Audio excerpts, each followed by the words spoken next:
Hello friend, Sumana কুকিংয়ে আপনাদের সকলকে স্বাগত জানাই। আজকে আমি মাছের এক রেসিপি শেয়ার করব। সেই মাছ হচ্ছে আমুদি মাছ। আমি রান্নাটা কেমনভাবে করছি তা দেখে নেওয়া যাক।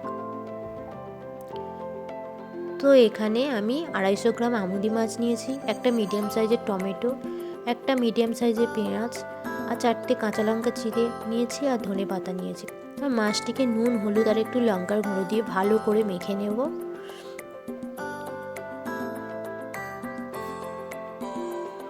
তো মাছটিকে আমাদের মাখানো হয়ে গেছে। এবারে আমি একটা কড়াই নেব। কড়া গরম হলে আমি এখানে সর্ষের তেল দেব 75 গ্রাম মতো।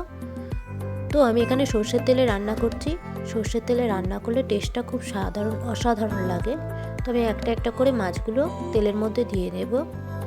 তো আমি এক পিঠ হয়ে গেলে আর এক পিঠ উল্টে দেবো মাছগুলোকে। তো মাছগুলো ভাজা রেডি হয়ে গেছে, তুলে নিলাম। কড়াইয়ের মধ্যে যতটা তেল ছিল তার মধ্যে দিয়ে দিলাম কুচো করে রাখা পেঁয়াজগুলি।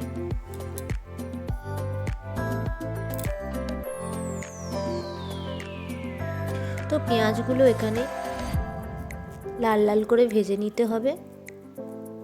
তো যতক্ষণে পেঁয়াজগুলো ভাজা হচ্ছে, তো আপনারা অবশ্যই বলতে ভুলবেন না কে কোথা থেকে ভিডিওটি দেখছেন। আর আমার ভিডিওটি ভালো লাগলে অবশ্যই চ্যানেলটিকে সাবস্ক্রাইব করবেন, ভিডিওতে একটা লাইক করবেন আর কমেন্ট করে অবশ্যই জানাবেন রেসিপি কেমন হয়েছে। তো পেঁয়াজগুলো এখানে ভাজা হয়ে গেছে। আমি টমেটো দিয়ে দেব। টমেটোগুলো ভালো করে পেঁয়াজের সঙ্গে মিশিয়ে নেব। একটু আদা বাটা দিয়ে দেবো, কাঁচা লঙ্কা চেরা দিয়ে দিলাম, একটু নুন দিয়ে দিলাম, আবারও ভালো করে মিলিয়ে নেব। তো আমার এখানে মশলাটা রেডি হয়ে গেছে।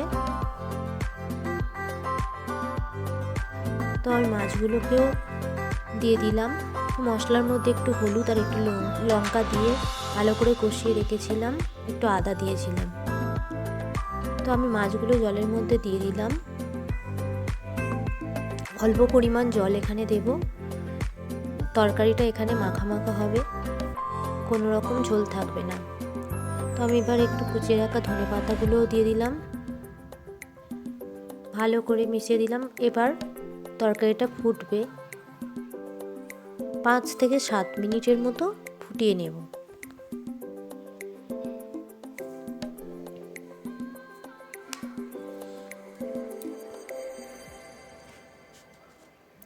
তো আমুদি মাছের ঝাল রেসিপিটি আশা করছি আপনাদের সবারই ভালো লেগেছে, আর অবশ্যই তোমরা বাড়িতে একবার ট্রাই করবেন। তো আমার রেডি হয়ে গেছে ঝালটা, আমি এবারে পরিবেশন করার জন্য একদম রেডি।